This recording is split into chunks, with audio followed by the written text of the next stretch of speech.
afternoon. So I was sitting here, right, and I was analyzing everything that's going on regarding my arrest, that I was arrested for allegedly cyber stalking. So now I sit back and say, okay, they were able to, gather information and I guess arrest me for whatever reason. So now I'm thinking about it. Okay, pues if they arrest you for these allegations, can I go to my local authorities, local department of PD, and press charges for the same thing? Cyber stalking. Obviously, they cost me emotional distress. They cost me a lot of uh, damage. So now it's like I have to call the PD and or the Sheriff's Department of Mercedes PD to see how they implied this law. I know Chief Zamora implied it in the city of Raymondville. Thanks to myself, he was able to imply this law, and Judge Felicita was able to gather or put things together to have me to sign my warrant for my arrest. So now I want to see what Mercedes or Hidalgo County Sheriffs, how do they imply this law? Of course, I'm going to take all the documents that they gave me when they released me, and we're going to sit there, we're going to analyze it with the receipts that I have. Can they imply this law? How does it work?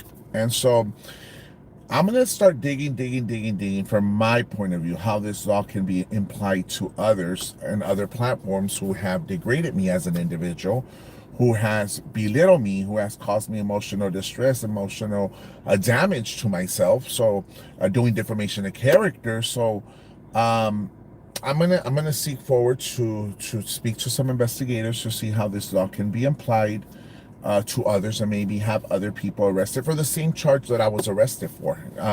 That's my concern now. I was arrested for allegedly doing that, but other people did it to me, and why weren't they not arrested? So now I have to go to my local authorities and show them the documents, the paperwork, and see if I could imply the same law and have the others individuals arrested for the same charge that I was arrested for.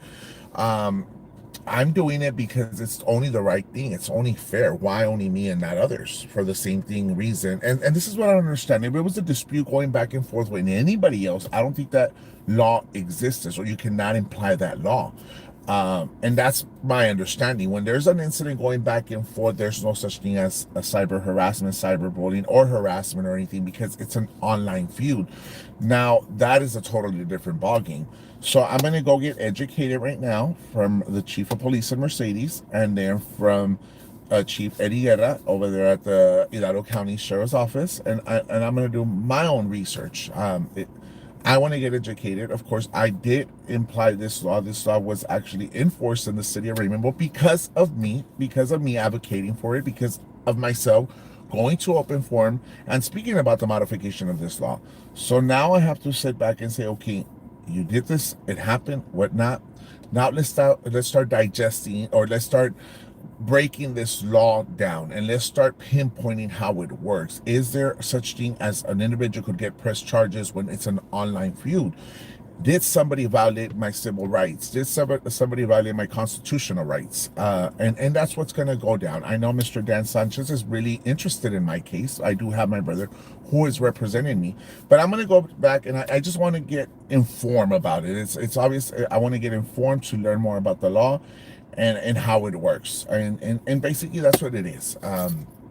I'm not saying, and I'm not trying to discredit anybody's job. I'm just saying it's great for me to get educated, for me to know a little bit more about the law, how it works, and stuff like that.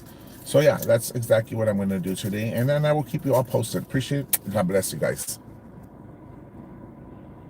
Wow.